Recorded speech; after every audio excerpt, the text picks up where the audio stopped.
नमस्कार दोस्तों, IAS hub पर आप सभी का स्वागत करता हूं।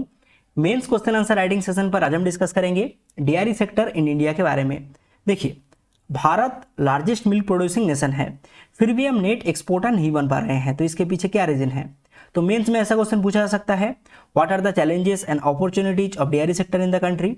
How can income of the farmers be substantially increased by taking meaningful steps in dairy sector? चलिए शुरुआत करते हैं। देखिए, फर्स्ट हम डिस्कस करेंगे क्यों सुर्खी में है, फिर हम डिस्कस करेंगे भारत का जर्नी कैसा रहा है डेयरी सेक्टर में, रिसेंट डेटा के बारे में बातचीत करेंगे, importance of dairy sector, current crisis के बारे में बातचीत करेंगे। नेक्स्ट हम डिस्कस करेंगे गवर्नमेंट के द्वारा रिसेंट क्या क्या स्टेप लिया गया है। सबसे अंत में हम डिस्कस करेंगे वे फॉरवर्ड के बारे में। देखिए, हाल फिलहाल में पेटा यानी कि people for the ethical treatment of animal, तो पेटा के द्वारा अमूल को कहा गया है वेगन मिल्क की तरफ स्विच करने के लिए। तो वेगन मिल्क क्या होता है? प्लांट बेस्ड मिल्क को कहा जाता है वेगन मिल्क। तो अमूल के द्वारा ट्विटर पर रिप्लाई किया गया है ए कॉन्स्पिरेसी है against 10 crore people whose livelihood depend on it. अब हम बात करेंगे भारत का जर्नी कैसा रहा है डेयरी सेक्टर में। देखिए, ऑपरेशन फ्लड के तहत मिल्क प्रोडक्शन भारत में इंक्रीज हुआ था। तो ऑपरेशन फ्लड कब इनिशिएट हुआ था? 1970 में इनिशिएट हुआ था। तो ध्यान रखिएगा, ऑपरेशन फ्लड के तहत नंबर ऑफ एनिमल्स इंक्रीज हुआ था, बट नेट मतलब कि per capita milk production increase नहीं हुआ था। तो भारत अभी लार्जेस्ट मिल्क प्रोड्यूसिंग नेशन है। टोटल मिल्क प्रोडक्शन के अंदर 22% मिल्क प्रोडक्शन होता है भारत में ही, फिर भी हम मेजर एक्सपोर्टर नहीं बन पा रहे हैं। तो इसके पीछे क्या रीजन है? तो फर्स्ट रीजन है major lacking food processing industry. Bharat में फूड प्रोसेसिंग इंडस्ट्री बहुत कम है। फूड प्रोसेसिंग इंडस्ट्री का काम क्या होता है?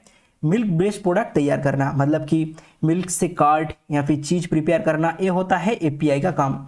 सेकेंड रीजन है low yield per animal as compare to Australia and New Zealand, और थर्ड रीजन है अवेलेबिलिटी ऑफ कोल्ड स्टोरेज।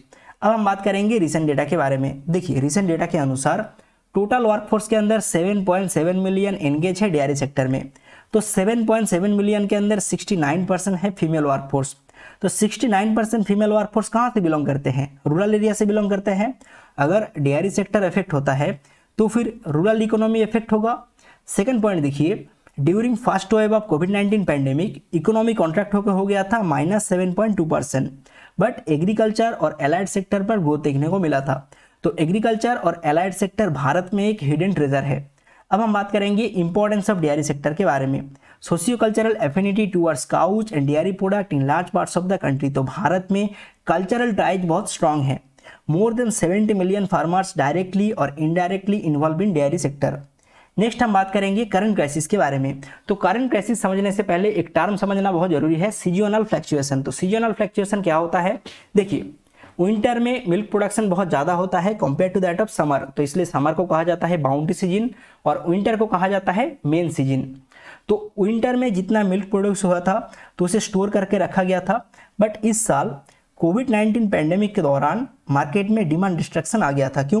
क्योंकि ज़्यादातर होटल, रेस्टोरेंट, हॉस्टल, कैंटीन, मिठाई सब बंद था, तो इसलिए मार्केट में डिमांड डिस्ट्रक्शन आ गया था।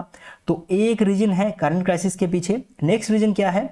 देखिए, ज़्यादातर लैंडलेस या फिर स्मॉल फार्मर पसंद करते हैं door to door milk selling, क्योंकि door to door milk sale करने से क्या होता है? अच्छा रेवेन्यू मिलता है compare to that of cooperative में सेल करने से। तो कोऑपरेटिव में सेल करने से क्या होता है?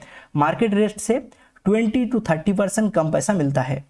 बट कोविड-19 पैंडेमिक के दौरान सेल्फ इम्पोज बैन लग गया था, ठीक है, और ज़्यादातर वेटेनरी सर्जन अवेलेबल नहीं था, तो इसलिए बहुत सारा मिल्क एनिमल मर रहे थे। नेक्स्ट हम डिस्कस करेंगे other issues aligning dairy sector. तो डेयरी सेक्टर के साथ और कौन कौन सा इशू अलाइन है? तो फर्स्ट इशू है lack of budgetary allocation. Second issue है informal dairy economy, only 18 to 20% channelised via organise sector. Next issue है poor breeding infrastructure and genetic. Fourth issue है shortage of green fodder and good quality feed, और fifth issue है lack of cold chain infrastructure.